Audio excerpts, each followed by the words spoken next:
Good morning, Mazik Bears. This morning in advisory, we are going to talk about technology and how to be a responsible user of technology.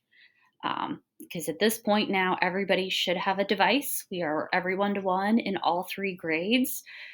And now that we have them, well, how do we take care of them? What do we do? First and foremost, the repair request, if you have issues with your device, can be found at this link that's on the slide. It's a bit.ly, and then you just have to put in Mazik devices. Around the building, you will also see neon green QR codes. They're about yay big, and you can scan the QR code, and that'll take you to the repair form, or you can type in the link that is posted as well.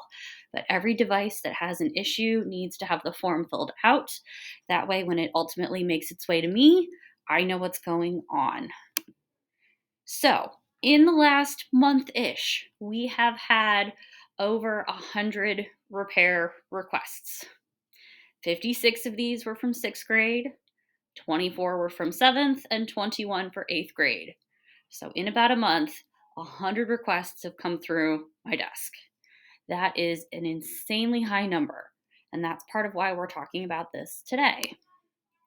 Now, 56 of these were from 6th grade because 6th grade got their devices at the beginning of January. And with each grade's rollout, there has always been a little bit of growing pains as we figure out who really has a device, who turned in a device in the elementary, and where things fell. So that number should go down. But 7th and 8th grade have had devices now every month for several months, and every month we're averaging somewhere in that 20 to 30 requests per grade. That's a lot.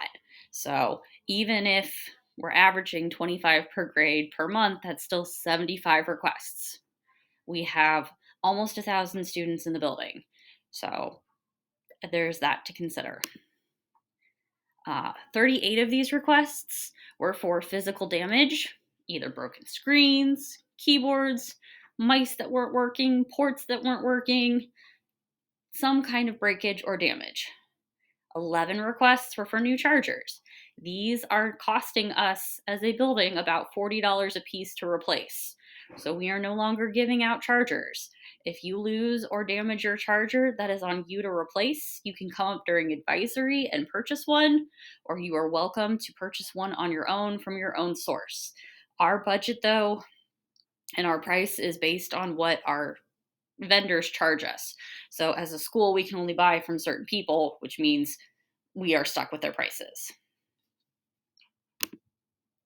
We had 12 requests last month for hotspots or devices with built-in data.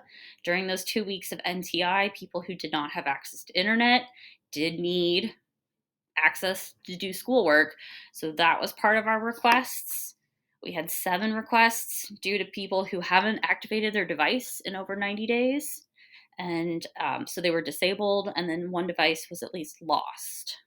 When you lose a device, a restitution letter is sent home. You are responsible for purchasing a new device to replace our inventory. So here's the total breakdown of our 100-ish requests. Most of these were due to damage. Some of these were due to new students and first-time requests, which is totally okay. A portion of these were hotspot, part of these were charger issues, part of these were disabled devices. We had some just straight up weird situations, and then 1 lost and stolen device. So what can we do about this? Because this is not sustainable. Sustainable meaning we cannot keep doing this every month if we want to make sure everybody has a device, because there is not an unlimited stockpile. So we need to look at device care and how to make sure that we prevent some of these issues that are preventable. Because right now we do have the stock for me to make exchanges so that you don't have much of an interruption with your learning. But sometimes it takes over a month for devices to be given to the district, fixed, and returned. And for a while there, we did not have very many extra to work with, and it was a little sketchy. So if we want to keep this up and have the stock so that you can have access to things, we've got to take care of what we have. So what can you do in the hallway? This is a really easy thing. Look at this picture. What's wrong with this? Ponder, ponder, ponder. If you're looking, you'll notice that students should not hold devices by the screen. That's terrifying. You also shouldn't walk around with it open. Think about hallway transitions. It's very easy to get bumped or to drop something. Again, physical damage was the number one cause of requests. We need to reduce physical damage. So you should close your Chromebook when you leave a space, and you should try and carry it with one, if not two hands. Yes, closing your Chromebook means it signs you out. A lot of people are trying to walk around with them open to avoid having to sign back in. However, this is due to device security. You don't want to leave your Chromebook just signed in and open. Um, Having to sign in, yes, can be frustrating, but it does protect you and your data and your account. Second thing you can do, this is something that your teachers will start asking you to pay attention better. Chromebook math. Devices at 90 means, like a right angle. You're focused, you're paying attention. Devices at 45 is a quick direction so that you can show that you're paying attention. If you close your device to about 45 degrees, it doesn't sign you out, so you can get back in, but it does show that you're paying attention. And making eye contact and looking up at your teacher when they're talking is a great way to ensure that you're still paying attention. Additional device care, please don't eat around your device. When they come to me broken and they're full of chip crumbs and they're sticky, that's disgusting. Nobody wants that. Please be considerate of your device. Also, liquid damage, i.e., if you spill something on your device, is not always under warranty, which means that you may be asked to pay for it if you have liquid damage on your device. We want to make sure that we are taking care of our things. Be gentle with the tech, respect it. Please don't horseplay or don't go and slam somebody's device down, to close it, thinking that you're being funny, because that's how damage happens. The last thing, those stickers on the bottom are super important. Those stickers on the front that are circled that have your name on it identify that it is your device. And then the bottom asset tag also identifies your device. It's a lot easier to return lost devices to you if that information is still on your Chromebook. If you have lost one of those for some reason, please come see me in advisory and we will get you a new sticker. Here are a couple other quick fixes. Power washing is an easy way to reset your device. This will be linked in so that you can watch this entirely.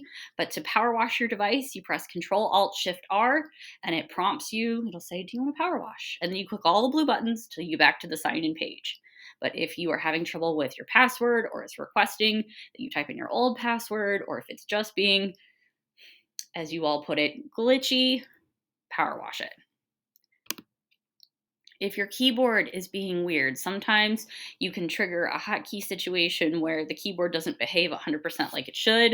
If you're on the sign-in page, if you press Control-Shift-Space, it resets your keyboard. You can restart the device and it should solve most of your issues.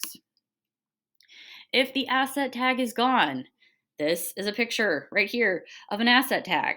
That should stay on your device. But if it's missing, on the sign-in page, you can press Alt-V to determine what the asset tag is, because that number is tied to you in our inventory system. That tells me whose device is whose. Again, together we can improve our technology and take care of it and make sure that we have what we need. Everybody can learn some basic troubleshooting. And again, when all else fails, after you've tried to fix things on your own, you can put in a device repair request. Again, these are on green paper scattered around the building. It's in my email signature. Every teacher has access to it. Or you can go to the bit.ly and type Masiq devices and find that form. Devices can be dropped off during advisory or in my mailbox at any point during the day. It takes anywhere from 1 to 2 days to get things back to you. It just depends on our volume. So please help with that. And hopefully this gave you some quick tips and tricks for your device care. Thanks, everybody. Make it a great day.